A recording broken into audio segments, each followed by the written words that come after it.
Halo Sobat CWI, kalian tahu nggak sih kalau tanggal 21 Mei itu Hari Peringatan Reformasi?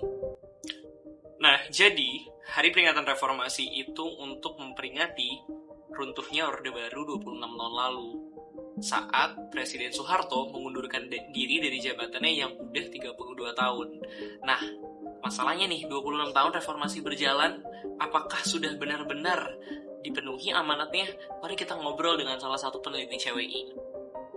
Pit, kasih tahu sedikit dong, Hari Peringatan Reformasi itu singkatnya apa sih? Oke, jadi Hari Peringatan Reformasi itu ada supaya hasil perjuangan rakyat melawan rezim Orde Baru itu tetap diingat. Di tahun 98, rakyat berhasil mendorong agenda reformasi. Yang pertama, penegakan supremasi hukum untuk mengadili salah satunya penjahat HAM. Yang kedua, adanya penghapusan korupsi, kolusi, dan nepotisme. Lalu yang ketiga, mengadili Soeharto dan juga kroni-kroninya. Yang keempat, pencabutan difungsi ABRI. Lalu yang kelima, agenda untuk melakukan amandemen konstitusi. Dan yang keenam itu untuk memberikan otonomi daerah seluas-luasnya. Nah, jadi agenda reformasi ini dilakukan supaya Indonesia bisa jadi negara yang lebih demokratis. Nah, reformasi itu sendiri menghasilkan kebebasan pers, kebebasan berpolitik dengan munculnya banyak partai politik baru, terus presiden dan juga DPR dipilih secara langsung melalui pemilu, dan juga terciptanya peraturan baru tentang otonomi daerah dan juga undang-undang HAM. Nah, tapi kan reformasi udah berjalan selama 26 tahun nih. Kira-kira refleksinya gimana sih, Pit? Pada saat itu agenda reformasi emang udah mulai dijalani, kayak adanya amandemen konstitusi. Tapi sayangnya di beberapa agenda substansial seperti penegakan supremasi hukum, penghapusan KKN, dan juga mengadili penjahat HAM itu belum menemui titik terang nih sampai sekarang. Terus sekarang kalau kita berkaca dari setahun belakangan ini, banyak banget kan tuh produk kebijakan pemerintah yang gak berpihak pada rakyat, terus ujung-ujungnya malah menyusahkan masyarakatnya sendiri. Nah, justru kebijakan-kebijakan yang berpihak ke masyarakat seperti RUU PPRT dan juga Undang-Undang Masyarakat Adat malah mandek selama bertahun-tahun. Contohnya nih ya, kebijakan-kebijakan yang merugikan rakyat, ada Undang-Undang Cipta Kerja yang merugikan hak-hak pekerja. Terus ada Undang-Undang ITE yang mengkriminalisasi rakyat yang mengkritik pemerintah. Terus yang paling baru nih, kemarin adanya indikasi dari kasus nepotisme oleh salah satu calon yang mengikuti pemilu. Dan yang paling baru juga ada tentang RUU penyiaran.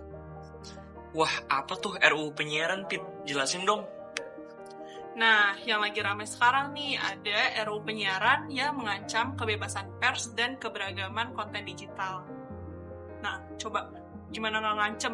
Orang di draft yang beredar sekarang, RUU penyiaran ini menegaskan bahwa ada kontrol pemerintah terhadap konten-konten digital.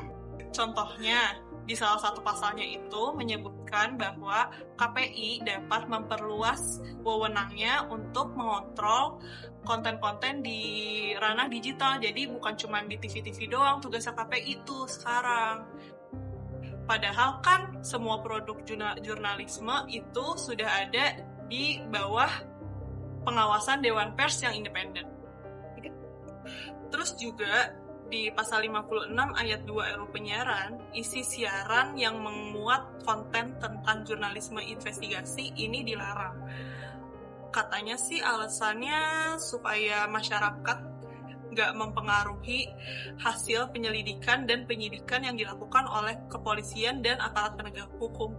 Padahal kan jurnalisme investigasi selama ini sangat membantu masyarakat untuk mendapat informasi dari hasil-hasil yang nggak dibeberin sama kepolisian dan aparat penegak hukum ya.